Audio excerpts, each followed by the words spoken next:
This is the meeting of the agenda of the Landmarks, of the Landmarks Commission, Wednesday, February 17th, 2021, 4:30 p.m. Item A just is information on how to join a Zoom meeting and how to participate. Roll call.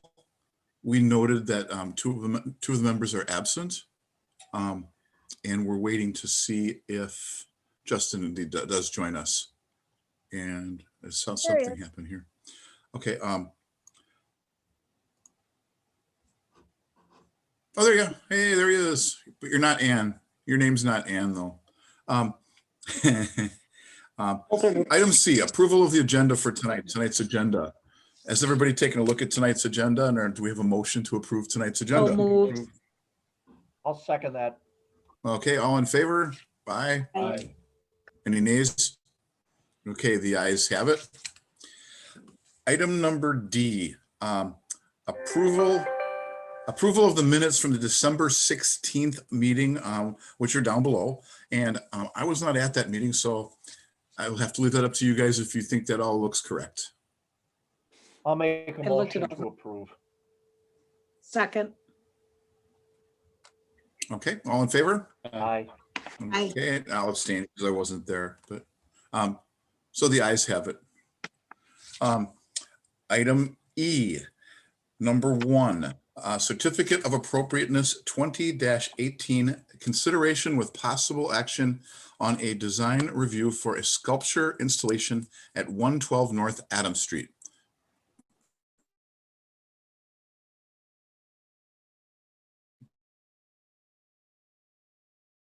Get my mute off, so that's good. Looking at the PowerPoint slideshow, I see a map showing the location of 112 North Adams and I think it's 305 West Walnut. Moving forward one slide, you see the location for the installation of the art as viewed from above. Moving forward another slide, you see an artist's rendering of what the artwork should look like between 112 North Adams on the left and that 300 block of West Walnut on the right. Moving ahead, this is the first of 2 proposed things that needs to be added to the building. You'll recall that this artwork came before the Landmarks Commission a couple months ago, which we approved, provided that nothing was attached to a building. Here's the first of these 2 proposals where it turns out something needs to be attached to a building, specifically a 2-panel solar box on the roof. And going forward one slide, you'll see some potential wiring conduit runs to extend from those 2 panels on the roof to the sculpture itself. Going forward another slide, you see much the same thing. It's just a different path for the conduit.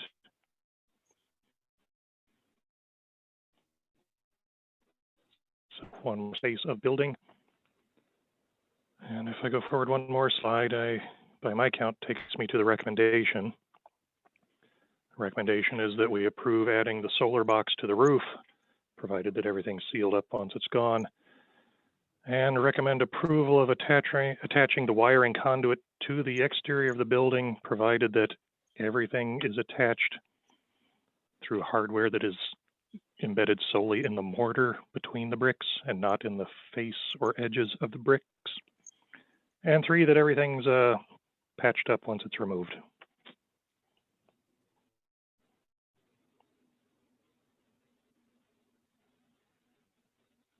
And as far as we know, or do we need to have a motion to discuss this, or? Laura from the Public Arts Commission is here if there are any questions for her, if you want to open the floor to discuss it with her. Okay, do we have a motion to open the floor to discuss? I'm sorry. Motion to open the floor. Second. Okay, in favor? Aye. And I'm Aye. sorry, Aye. Stephanie. Aye. Any nays? Okay, let's go forward. I'm sorry, I didn't catch her name. Stephanie? Laura. And as far as you know, has it been arranged that it will be installed in such a way where they just go through the mortar and things like that, where it won't be attached and do any harm to the building?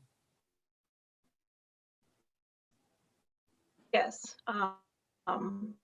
Brandon Minga, the artist, unfortunately, he was installing tonight actually, so he wasn't able to join us. But I've been in communication with him and made it very clear that the brick is not to be touched. Anything that is installed is going to be solely placed in that mortar. I actually went out yesterday and took photos with measurements of the brick and the mortar. There's a little inconsistency, but overall the spacing in between the bricks is about 1/4 of an inch, which I sent over to Brandon, and he said that'll work out just fine with what they need. Since the LED lighting is such a low amperage, they aren't going to need as heavy of a duty of wiring like you see in the example. Thanks. The only question I had, if you look again from above, the location for the solar boxes is in the southeast corner of that roof. And given the size of the northern building, isn't that area going to be in shadow for a good portion of the day? Would it be better if it was situated further west along that facade, where it would get more sunlight? I'm sure he's open to moving it. He just figured since Since you're that's going up the back of side the of the building, building. it would be less Yeah. less intrusive Yep. to be on that back side.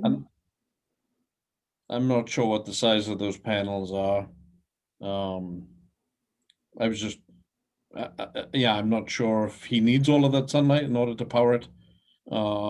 If he does, he may just need to consider where on that roof he sets them. From what he's explained, it seems it's a short charge time, about 2 to Okay. 5 hours. So I think it'd have ample enough time even on top of that roof. Because yeah, with that northern building being so tall, having it placed on the ground within that green space is just, it's not going to be doable at the Yeah. moment. So that's why he's proposing placing it at least on the roof so it has some sort of exposure. Yep.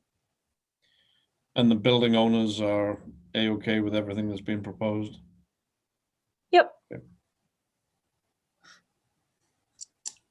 That's Any further discussion or questions, anyone? Yeah, there's one comment I've got. It's the fact that there are 2 proposals essentially for the run for the conduit. I do think both are appropriate because they are hidden from view from the street in particular.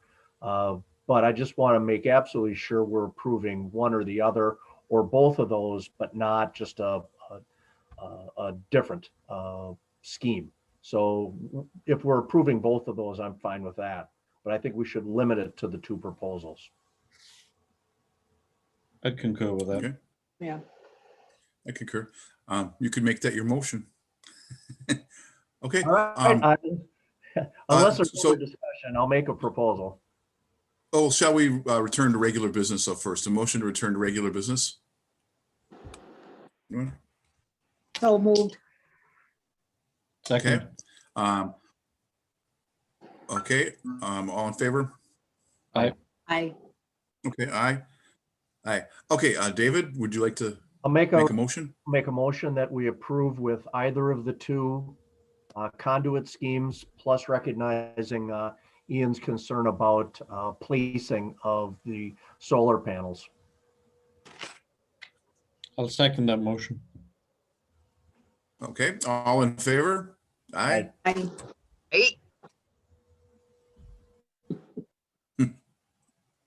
Sounds like the ayes have it. Any nays out there? Okay, so moved. The motion's carried. Great. Thank you, Laura. Thank you. And Um, if you're interested, I will definitely send an invite to Steph for the unveiling so you guys can actually see it once it's all done. when will that be? When are you planning? We're hoping for March, actually. So Brandon's been moving along very quickly. It's getting close to the final stages here now. So yeah, hopefully in March. Great. Okay, great. All right. Item number E2, Certificate of Appropriateness 21-02, consideration with possible action on a design review placement with, Hi, it's Just- Jason again. yeah. I am looking at a overhead map of 815 South Jefferson. You all will likely remember this house as having come before the commission a couple months ago for a new garage. You might remember that they never had a garage before. That kind of stands out in my memory. So today they're coming before the commission to replace 2 windows on the back side of the house. And that's the next slide. Here you see the 2 windows in question. One of them has a thermal pane caulked into place. The other one has a exterior storm window and nothing more. Moving on to the recommendation, staff recommends approval of the COA provided that the new windows fit in the openings. As best I can tell, there are no historic windows on this house. And with that in mind, I encourage you to give the owner discretion in selecting what the new windows should look like.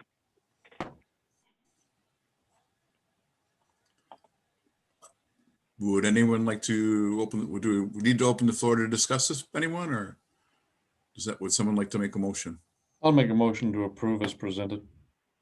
Second that. Okay, all in favor? Aye. Aye. Aye. Sounds unanimous. Any nays? Okay, the ayes have it, unanimous. Okay, item number E3, Certificate of Appropriateness 21-03. Consideration with at 1040 South Van Buren Street. Hi, it's me again, and this is the third of 3 repeat customers this month. This particular house came before the commission a few months ago to replace the balustrade on the roof.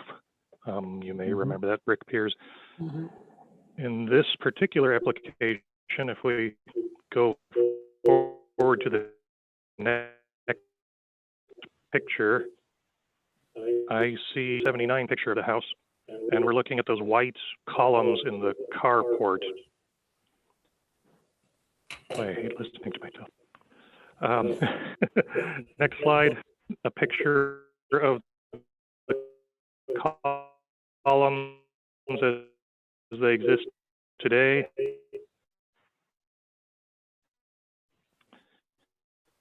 And see some, moving forward to the next slide, you see a close-up view of that column with the rot. And on the right side of the screen is a drawing of the existing columns. In the photograph, please note too that the 2 bases shown in these columns are slightly different from one another. I don't know if that's because as when the house was built. I don't know the backstory. Moving forward to the next slide, I see some dimensions. What the application proposes is replacing the existing wooden columns, which I believe are historic, with new fiberglass columns. And so it kind of begs the question, how closely do they compare? So on the right, I've taken the drawing of the existing columns. And on the left, I have some dimensions. So at the very top, the cap, if you will, the existing height is close to 4 inches. The replacement will be 3 inches. The width is 13 inches. The replacement will be 12.5. The astragal, that's the little neck molding way up high. The existing one is 1 3/4 inches below the cap. The new one would be 2 inches below the cap.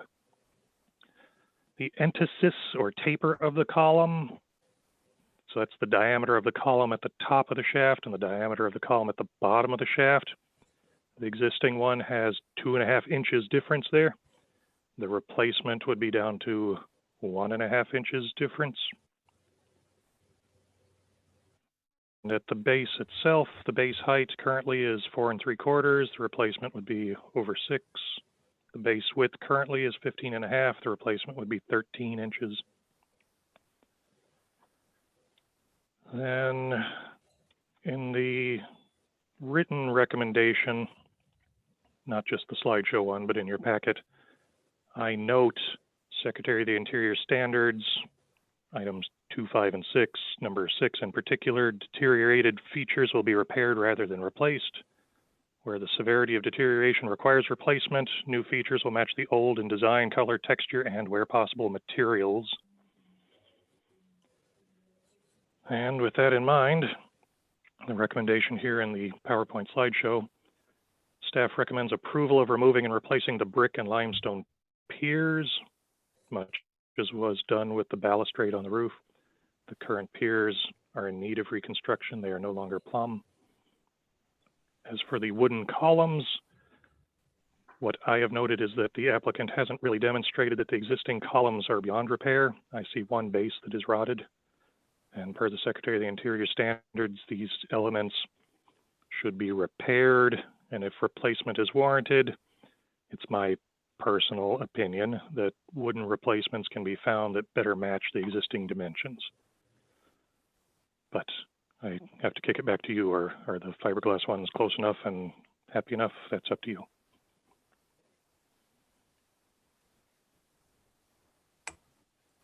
I believe we should have a motion to open up the floor for discussion. I'll make that motion.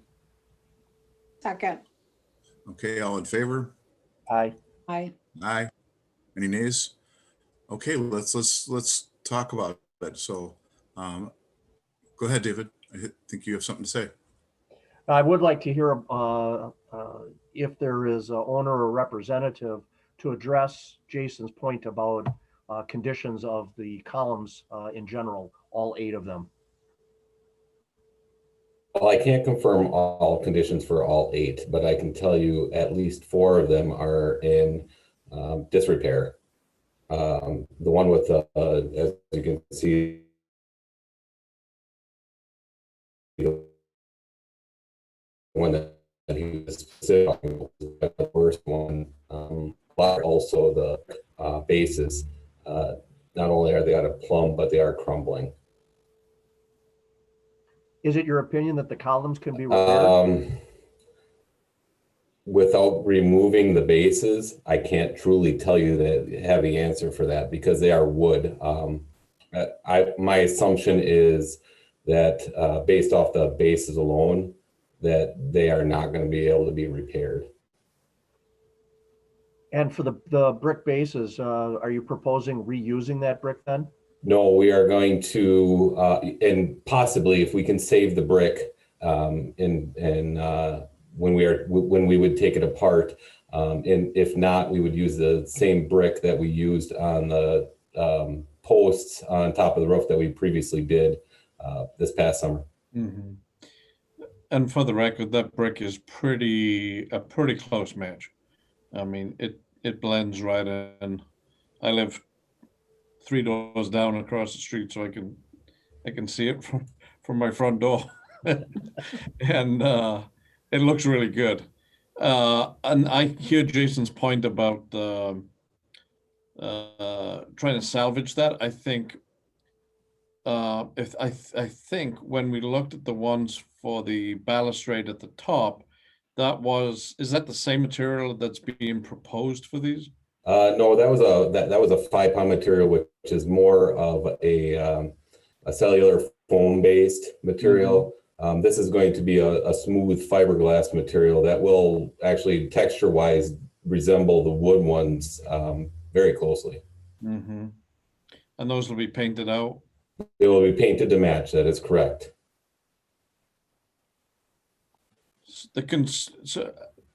Not to get into means and methods, but you're going to need obviously to support that as you remove. Oh, absolutely. Absolutely. Bases. Yes. I'm just wondering how much of this can be left to the point when those columns are removed and they can be observed once they're down. Obviously, I'm not sure what the lead time is on getting new columns, if they're like readily available. I doubt if you're getting those from Menards. So my 2 cents is that whilst I hear Jason loud and clear on the wood, I'm just not sure, really what the state of those wood columns are underneath that paint, if it is truly rotted out. And they're not salvageable. I think what you've proposed is probably as close as it's gonna get from a manufactured product. So that's my opinion on what I see. I concur with Ian. I live right around the corner, and everything that's been done to that house has been done in such a way it truly does look authentic, and it truly does match the vibrance of the neighborhood, if you will. And they're rebuilding it to last another 100 years. No one's cutting corners in how they're going about this, and it certainly doesn't look cheap or manufactured in the wrong way. In that respect. Mike, do you have a sense as to what the lead time on those columns is? To have a manufacturer to match? Or no, to have them purchased? I'm just wondering if when you take it down, then you're going to have a better opportunity to see. For the columns that we are proposing, my guess would be 2 to 3 weeks, but with everything that's been going on, I don't know if you guys know with in construction supply, it's everything's been at least doubled to this point. Yep. So it's kind of hit or miss a little bit here too. Some has been really far out, some has been staying on task. But to give you an honest idea, possibly 2 to 3 weeks, could be longer.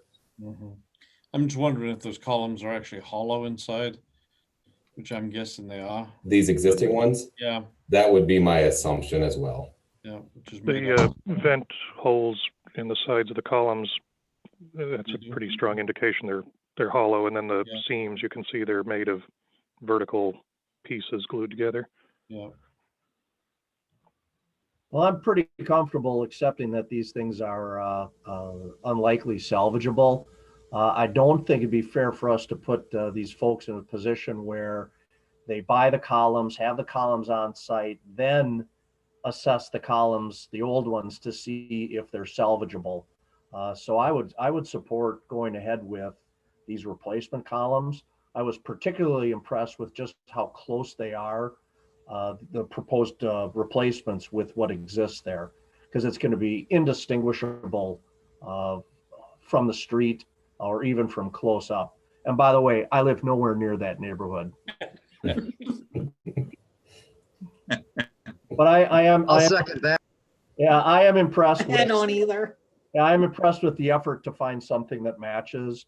And Ron and Ian, what you're saying about the previous work looking so good, it bolsters my confidence in this proposal. Okay. All right. Does everybody kind of have a good idea where they stand then? Okay, let's have a motion to return to business. Sorry, Ron, I guess I just have one question first. To Jason, Sure. If the owner does replace these columns, is it going to affect their National Register status or ability for tax credits? Potentially. So this particular property was listed as a pivotal property, which I take to mean as being individually eligible. So it's the highest level within the district. And perhaps without the pivotal properties, you wouldn't perhaps have the district. I mean, think of the pivotal ones as like the lead actors and actresses, and everybody else is supporting cast. Sure. So this is one of the lead buildings. And this is a character defining feature of that building that is original material. So yeah, I mean, if this was going for tax credits, it would be denied for that very reason. Will this change alone switch it from being pivotal priority to supporting cast? No. Right. But it's these things that cumulatively have an impact on the district that at some point, yeah, they do have an impact. Sure. So.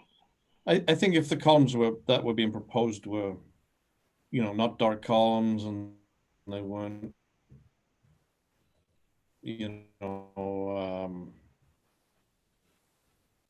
similar in for post, it's like, no way.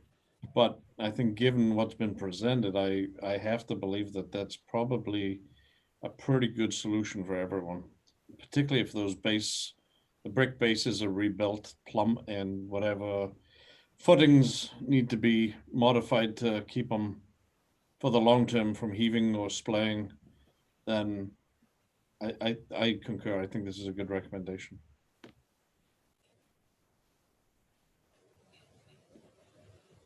Sorry, Ron, I just wanted to get that on the record. No. That's important. That's important to be in the record. Absolutely. Okay, so then should we motion to return to business? Anyone? Before we do, Motion to just one quick question. Has there been any, Mike, I'd ask, I guess, has there been any investigation into other material? I mean, is wood still a thing that can be acquired to make wooden posts? I mean, can they still? Yes, I'm sure that I know there are places, because I did do some research that could make something. Now the bases and the caps, I would have to do a little more investigating on that to see if we could get a better match. I know we could get something in wood custom made. Ideally what the customer wanted, the homeowner, is something a little more low maintenance and that will last longer, that he's not going to have to repair down the road. So we're kind of taking one for the other here too. Fair enough. Thank you.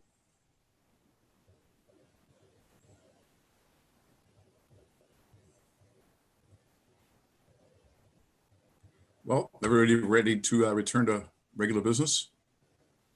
Sure. Okay, all in favor? Aye. Aye. Okay. All right. Is somebody want to put forth a motion on this proposal?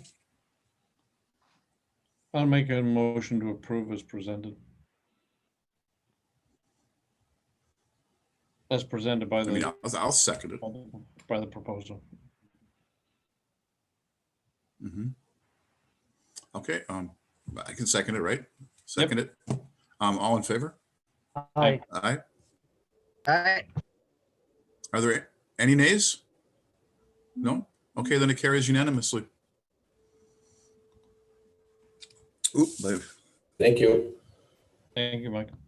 you bet. Thank you. My agenda moved here. Just give me one moment, please.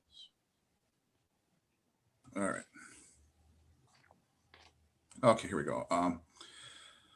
We are now at item F, number 1, staff level COA applications. There was only one since our last meeting. I forgot the address, but it's in your packet. It was a sign for the apothecary that just opened on North Broadway. So the face of that sign was just replaced, but the structure was already there. So that was a staff level approval. And that was it. Okay. I got a question. I don't know where we would put this in here. I've got it written down that my wife gave me concerning a property. Okay. Should I do that right at the end before adjournment? Should we just go through the thing and we'll add this last? Probably in our Okay. staff update would be best. Okay. Let's see, F, number 2, review city raise and repair orders and demolitions. There were none. Okay. Number 3, staff update. The first thing I have for you all is that our contract is finally signed with Legacy Architecture, so we can begin working on our intensive resources survey update.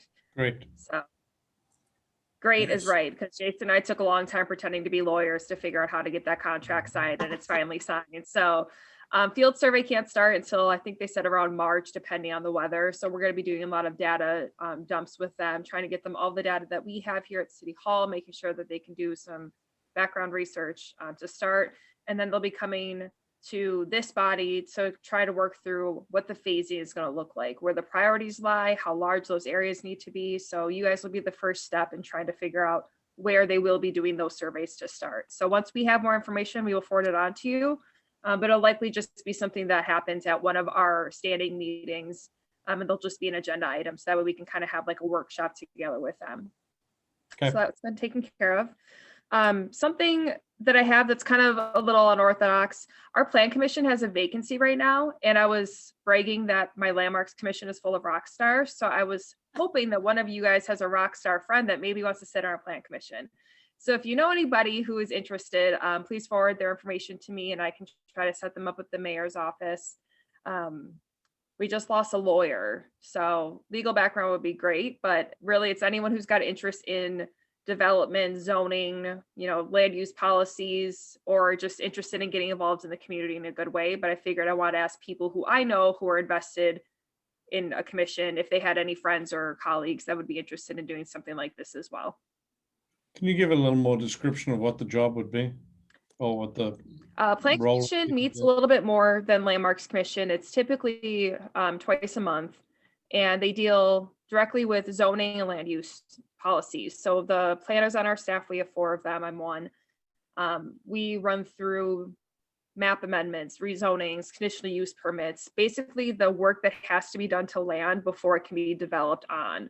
So like our RDAs, they do most of our financial work, trying to get developers from that perspective. We do, how do we get the ground ready for them to build or to redevelop on? So it's a lot of basing it off of our chapter 13 in the municipal code, which is our planning and zoning code.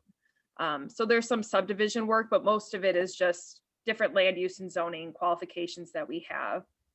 So I think it's exciting, but not as exciting as this. So I don't want any of you to go there, but if you know anybody who's interested in that kind of stuff, let me know. How about we recommend Mark and Paul as a punishment for missing this meeting?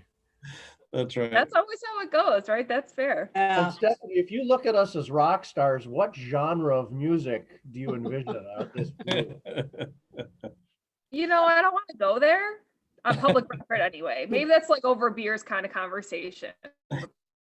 Public record, I'll keep it clean.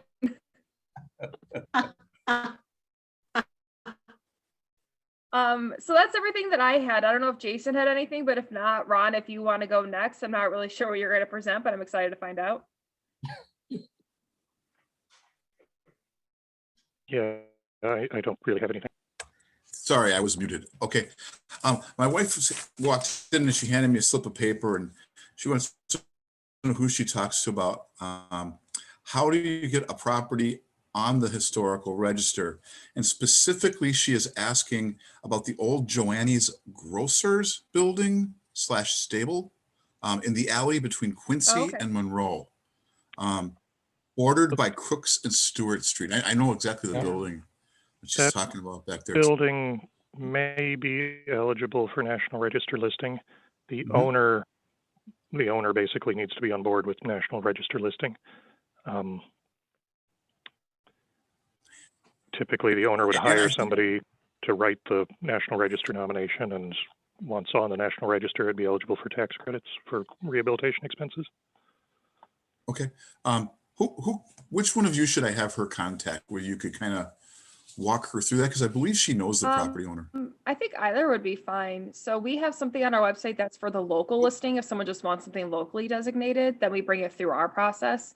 But like Jason said, getting something on the National Register takes a little bit more than just, this is a cool old house. There's a little bit more background that goes into that. But if you want to forward both of our contact information, one of us is going to be able to help that person with that. Okay, fair enough. Thank you. Okay. Let's see. Item number F4, date of next meeting is Wednesday, March 17th.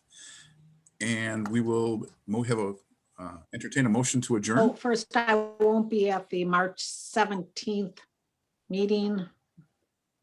I'll probably be on a plane. Great. Yeah. Jealous. Yeah, going to Spokane. You would be in a bar at St. Patrick's Day. Yeah. Yeah, that would be fun. Going out for my granddaughter's 5th birthday. Excellent. And I'll have my second vaccination by Very then, nice. so boy, I'll be good for the bars then. Oh, jealous. Well, just don't get videotaped tape being escorted off here. All right, well. Good, have fun. It sounds like a blast. I'll make that- Okay, and so do we have a motion to adjourn? I will motion to Second. adjourn. Okay, in a second. Okay, all in favor? Aye. And I know y'all do too. Hey, everybody, have a nice month. You too. I Thanks, think Ron, for leading the meeting. Good month.